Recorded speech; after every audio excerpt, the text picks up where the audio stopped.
로마서 9장 30절에서 33절까지 말씀 함께 봉독하겠습니다. 그런즉 우리가 무슨 말을 하리요? 의를 따르지 아니한 이방인들이 의를 얻었으니 곧 믿음에서 난 의요. 의의 법을 따라간 이스라엘은 율법에 이르지 못하였으니 어찌 그러하냐? 이는 그들이 믿음을 의지하지 않고 행위를 의지함이라. 부딪힐 돌에 부딪혔느니라. 기록된 바 보라, 내가 걸림돌과 거치는 바위를 시온에 두노니 그를 믿는 자는 부끄러움을 당하지 아니하리라 함과 같으니라. 아멘. 오늘 말씀은 믿음에서 난 의를 강조하는 그러한 내용입니다. 결국에는 유대인보다는 이방인에게 구원의 문이 지금 활짝 열려져 있다라고 하는 말씀을 지금까지 이어오고 있습니다. 왜냐하면 유대인들이 지금까지 중시했던 율법보다는 믿음이 더 중요해졌기 때문입니다. 지금은 하나님의 영광이 나타났 그러한 때입니다. 하나님의 영광이라고 하는 것은 예수 그리스도께서 이 땅에 오셨기 때문에 그 이전에 지키던 율법으로 우리가 구원을 받을 수 있는 것이 아니라 지금은 하나님의 영광 나타난 의 예수 그리스도를 믿음으로 말미암아 우리가 구원에 이를 수가 있는데 그 구원의 문이 유대인들에게보다는 지금 이방인들에게 더 열려져 있다라고 하는 말을 지금 하고 있습니다. 우리 30절과 31절의 말씀을 함께 봉독해 보겠습니다. 시작. 그런즉 우리가 무슨 말을 하리요? 의를 따르지 아니한 이방인들이 의를 얻었으니 곧 믿음에서 난 의요. 의의 법을 따라간 이스라엘은 율법에 이르지 못하였다. 믿음에서 난 의를 쫓은 이방인은 구원받게 되었지만 율법의 의를 쫓은 이스라엘 백성들은 유대인들은 구원받지 못했다라고 하는 이야기입니다. 이스라엘 백성들은 선택받았는데 버림받았고 이방인들은 어떻게 보면 이 당시의 생각으로는 버림받은 사람들인데 지금 선택받은 그러한 역전의 모습이 나타납니다. 그런데 하나님의 기준, 하나님께서 이렇게 수정하시게 된 기준이 뭐냐? 바로 믿음에서 난 의다라고 하는 겁니다. 율법에서 난 의가 아니라 행위에서 난 의가 아니라 인간의 어떤 공로와 어떤 노력이 들어간 의가 아니라 믿음의 의가 하나님의 기준이 되었습니다. 물론 유대인들도 이스라엘 백성들도 이 믿음의 의, 믿음에서 난 의를 따라간다면 예수 그리스도의 믿음의 발자취를 따라간다면 그들도 항상 구원의 문이 열려져 있을 것인데 지금은 그러하지 못한 상황이 있습니다. 왜 이스라엘 백성들이 그렇게 구원받지 못했느냐? 32절 말씀에서 그 이야기를 하고 있습니다. 우리 32절 같이 봉독합니다. 시작. 어찌 그러하냐? 이는 그들이 믿음을 의지하지 않고 행위를 의지함이라. 부딪힐 돌에 부딪혔다라고 이야기합니다. 여기서 부딪힐 돌이 바로 예수 그리스도를 상징하고 있습니다. 즉 이스라엘 백성들이 믿음, 예수 그리스도를 의지하지 않고 이제 우리의 죄, 우리의 허물들, 우리의 잘못들, 예수 그리스도의 보혈의 피로 그 십자가에 우리가 함께 못 박지 않고서는 바로 우리가 구원을 받을 수가 없을 것인데 바로 여기서도 유대인들이 부딪힐 돌에 부딪히게 되었습니다. 예수 그리스도께 부딪혔다라고 하는 이야기입니다. 바로 믿음을 의지하지 않고 행위에 의지했던 이전의 삶들, 예수님의 십자가를 의지하지 않고 예수 그리스도의 십자가를 배척하고 거부함으로 말미암아 예수님께서 부딪히는 돌이 되어 버렸습니다. 예수 그리스도를 영접하고 예수 그리스도를 영원한 생명의 주인으로 모셨다면 부딪히는 돌이 되지 못했을 텐데 이렇게 부딪히는 돌이 되었다라고 이야기하면서 이 이야기를 구약의 이사야서에서 이렇게 예언한 바 있다라고 하는 말씀으로 33절에서 이사야서의 말씀을 인용하고 있습니다. 우리 33절까지 함께 봉독합니다. 시작. 기록된 바 보라 내가 걸림돌과 거치는 바위를 시온에 두노니 그를 믿는 자는 부끄러움을 당하지 아니하리라 함과 같다.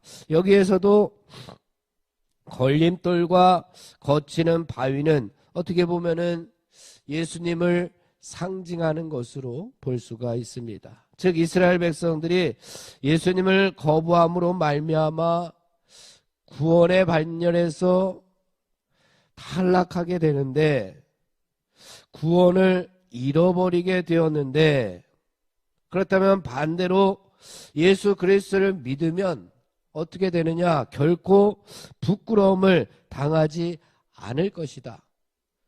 부끄러움을 당하지 않을 것이다 라고 하는 것은 구원을 받게 될 것이다. 영생을 누리게 될 것이다 라고 하는 말씀입니다. 결론적으로 오늘 말씀이 그렇다면 우리에게 전해지고 있는 메시지는 어떤 것인지 두 가지만 생각해 보려고 합니다. 먼저는 모든 상황에서 펼쳐진 하나님의 주권과 하나님의 섭리를 우리가 인정하고 감사하며 살아야 된다라고 하는 겁니다. 하나님의 주권적인 또한 하나님의 섭리가 이 땅에 이루어지고 있는데 그것에 대해서 우리는 감사하며 살아야 됩니다. 하나님께서 나를 이곳에 있게 하시고 나를 이 모양으로 살게 하시고 내게 이런 재능을 주신 것, 나에게 이러한 달란트를 주신 것, 나에게 이러한 생명을 주신 것, 이 모든 것들이 다 하나님의 주권과 하나님의 섭리 가운데 있음을 우리가 인정하고 감사하면서 살아야 된다라고 하는 메시지를 오늘 주고 있습니다. 그렇기 때문에 우리는 우리 자신의 형편과 우리 자신의 처지에 대해서 결코 불평하거나 원망하는 모습이 없어야 됩니다. 하나님은 언제나 우리를 통해서 큰 역사를 이루시기를 원하십니다. 그런데 우리들은 어리석고 우둔해서 자꾸만 작은 일에 매여서 하나님을 원망할 때가, 하나님을 불평할 때가 많이 있습니다.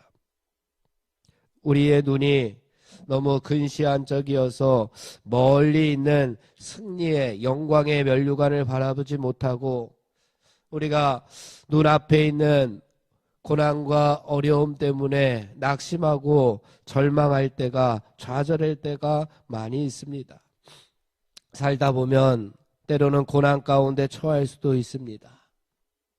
그렇지만 그 고난도 결국 하나님의 섭리 안에, 하나님의 주권 안에 있음을 우리가 인정한다면, 그리고 우리가 고난 속에서도 주님, 모든 것들이 주님의 뜻대로 선한 길로 인도해 주옵기를 원합니다 라고 기도하며 고백하며 살아간다면 하나님의 그 섭리의 손길이 우리 가운데 함께하는, 내 삶 가운데 함께하고 있다는 것을 우리면 느낄 수가 있을 겁니다.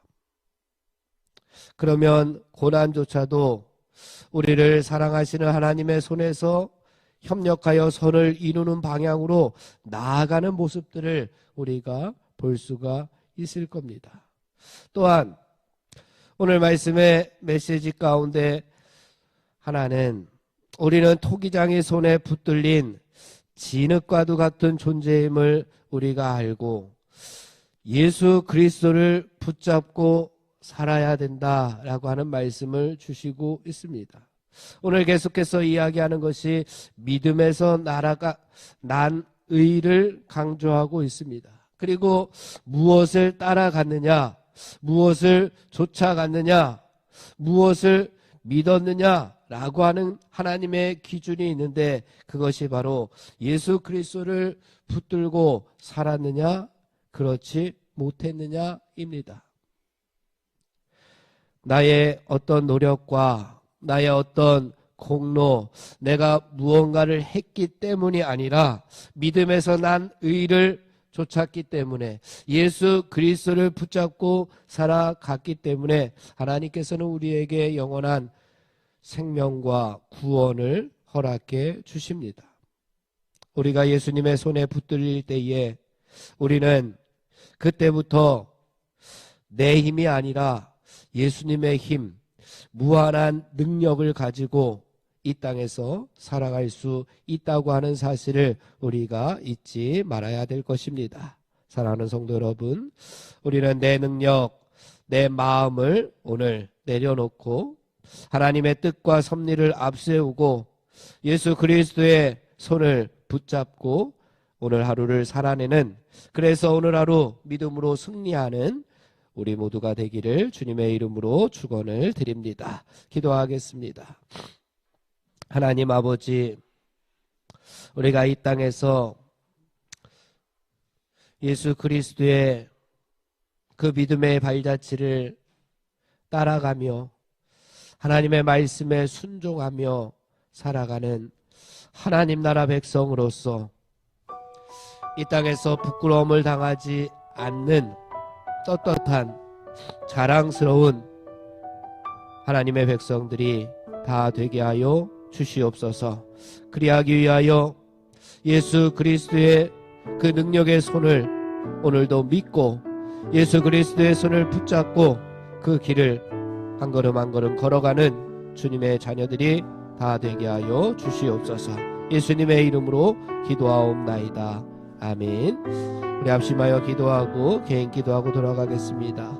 합심하여 기도할 기도의 제목, 성령의 능력으로 하나님 나라를 증언하며 살아가게 하여 주시옵소서. 하나님의 말씀이 삶의 기준이 되게 하여 주시옵소서. 질병과 연약함으로 고통당하는 사랑하는 성도들을 하나님 치유하여 주시옵소서. 전쟁과 자연재해, 가난과 억압으로 고통당하는 지구촌 이웃들에게 하늘의 은혜를 허락해 달라고 우리 합심하여 기도하고 개인 기도하고 돌아갑니다.